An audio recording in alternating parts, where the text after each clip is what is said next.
I'm going to start off this morning with somebody you probably never heard mentioned in a Christian devotion, at least in a positive way.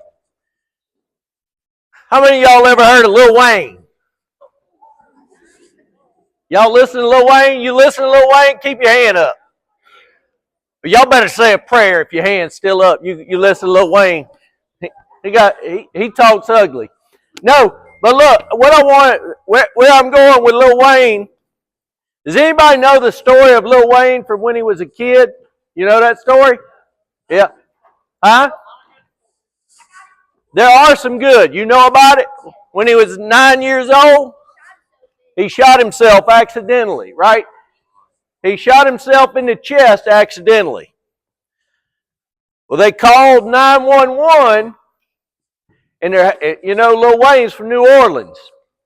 Called 911, and there happened to be an off-duty New Orleans police officer driving by. Well, this guy hears it come over his radio that a kid has been shot. He goes to the house, knocks on the door, and sees this kid laying there on the floor with a gunshot wound to his chest. It's a white cop in New Orleans, all right? Not in the best neighborhood. He goes in, he scoops Lil Wayne up. Again, he's 9 years old, little boy. Nobody knows that he's going to be a famous rapper one day, right? He's a nobody. If he dies, other than his immediate family, nobody's even going to notice. But this guy runs in, scoops him up, and by that time, another officer had gotten there with a cop car. He puts him in the back seat, and that cop car takes him off to the hospital, and he survives. Well, when this cop goes, he follows the car to the emergency room, and the emergency room nurse there tells him, look, if y'all had just waited for an ambulance, he would have died. He would have died. I tell that story because this morning I'm going to talk to you about loving your neighbor.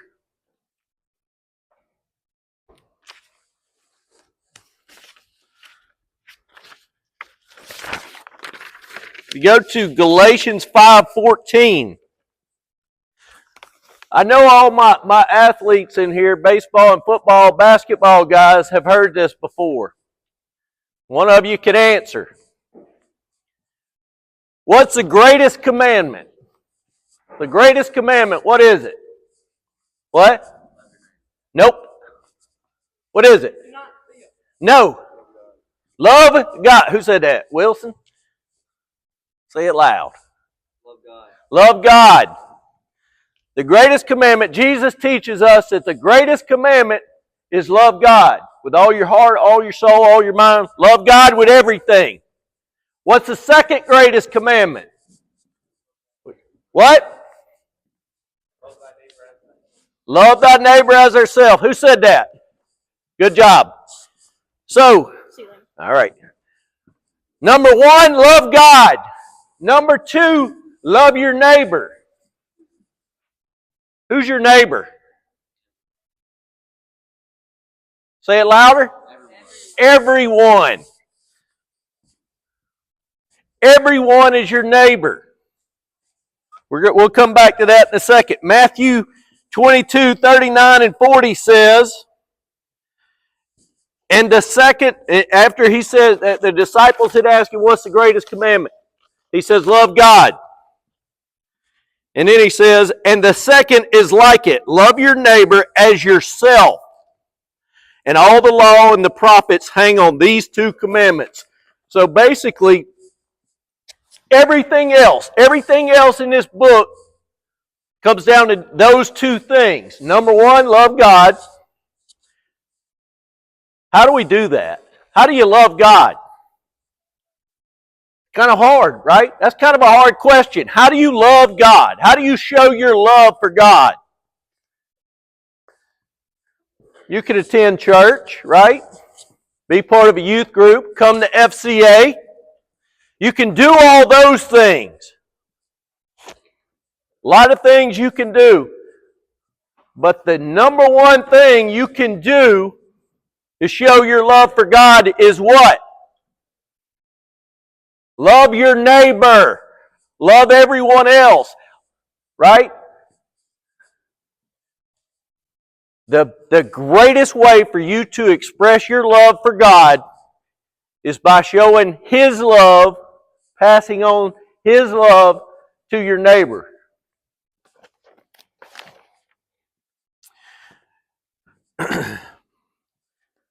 Romans 5:8 says, while we were still sinners, Christ died for us. All right, when we were sinners, before we came to Christ, before we accepted Christ as our Savior, we were all sinners, which you know what that did? That made us the enemy of God. So let's think about that. While we were the enemy of God, because we were sinners, nothing good in us, He sent His one and only Son, Jesus, to die for us. To be a lowly human. Think about what the step down that is, ladies and gentlemen. From the Creator of the universe, right? It says in Genesis that God said, let there be light. And you know what happened? There was light. Any of y'all do that? He created the heavens and the earth from nothing. Right? He went from that to being one of us.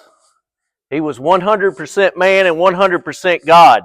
But when He came here, He was just like us. He dealt with the same things that we deal with.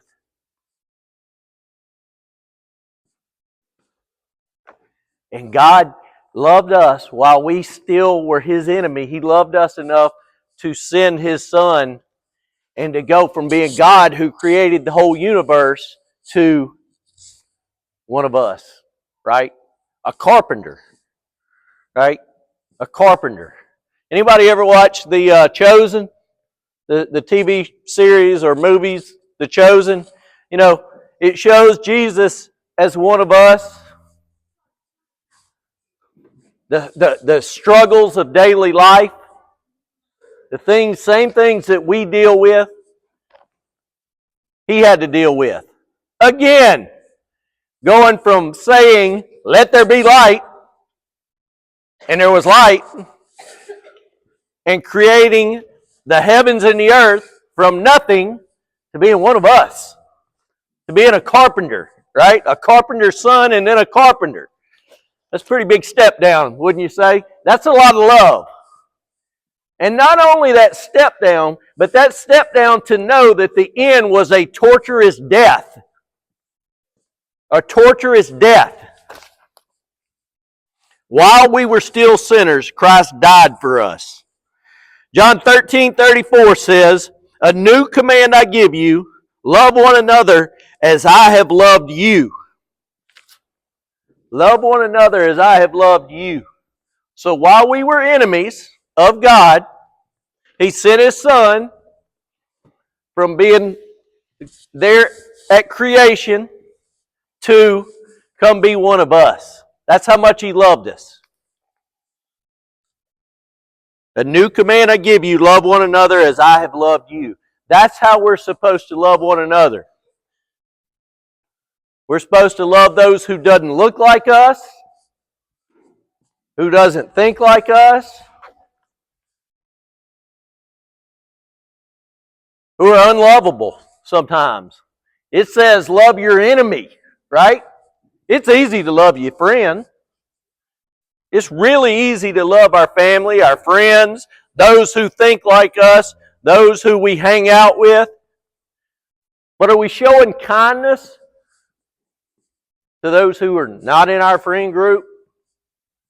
Are we showing kindness to those who are a little different than us? Are we showing compassion? Are we showing that same love that Jesus and God showed us? when we were still His enemies. Right?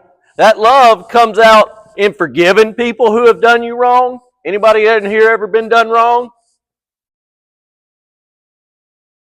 Probably you've never been done wrong. We've all been done wrong by people. Everybody in here has been done wrong, let down, betrayed, all those things by another person. But what Jesus tells us is you love that person just like you love your best friend. Right? Y'all know the story of the Good Samaritan, right? He gets beat up on the road and robbed and he's left for dead. Guy comes along, the Good Samaritan comes along, takes care of him, takes him to a hotel basically, pays for all his medical needs and tells the innkeeper, the hotel guy, hotel manager so to speak, tells him, look, whatever he needs, take care of it, put it on my bill, I'll be back to pay for it. He doesn't know this guy. Doesn't know him at all. But he did that. That's what we're called to do. When you're at school, when you're walking around today, my challenge for you is see somebody who needs a friend. You don't know what they're going through. You want to be a great example for Jesus? You want to show God that you really love Him? Because that's the first greatest commandment, right? That's number one. Love God with all your heart, all your mind, all your soul. Love Him with everything. But again, that's kind of hard. Because we can't even, our little human brains can't even wrap our head around the hugeness of God, right? We can't even wrap our heads around that. So to say we love God can sometimes be tough, especially as we go throughout our daily life. But the way we do that is loving each other. Showing His love, the love that He has shown us, spreading it, showing it to other people. That's how we show Him we love Him. It could kind of be summed up as that. Christianity, accept Jesus and love other people. Right? That's how we reach people. That's how we reach people. You, as Christians, are called to be different, to look different, to act different. I'm going to end on this. By loving other people, you can show that is your greatest witness. We talk about witnessing and being an example and being a living testimony, so to speak. What's a testimony? If you go to court and you got to give testimony, that's the evidence, right? That's the proof. Well, your proof is how you live, how you love other people. That's your greatest proof as a Christian, because we're called to do it different than other people. I'm going to end by this. Sometimes we suffer, right? The Christian life is not all roses and just easy road, right? It's not. Don't ever think that. If anybody ever tells you that, they're wrong, because that's not what this says. That's not my opinion, but that's what this says. The Christian life is hard. Back in the early days of Christianity, they used to take Christians, the Romans would take Christians and put them in the Colosseum. Y'all know what the Colosseum is in Rome, right? Where the gladiators and all those guys would fight. And there'd be thousands and thousands of people come to watch. Well, one of the big spectacles during that day was the Romans would gather up Christians and they'd put them in the arena. And they would turn wild animals, lions, tigers, wild beasts, right? They would starve those things, those animals. They would starve them. So when they let them out, man, they're just attacking these Christians and ripping them apart and eating them. Man, and the crowds just loved it. They came, these were pagans. They didn't believe in God. They had all these different Greek gods and Roman. It was crazy. They didn't believe in God. And they came there to see that evil. They came there to see those Christians torn apart. And they would come week after week and watch this spectacle. They came for an evil purpose. But what started happening, well, they started saying there's something different about these Christians. Because they're being thrown in this arena. They're being thrown in this arena. All they have to do is deny Christ, and they don't have to go through this, right? They don't have to face those animals. They'll be taken out. All they have to do is say, I deny Christ, right? I don't want no part of this. And they're basically to save their life. But they wouldn't do it. And those animals would attack them.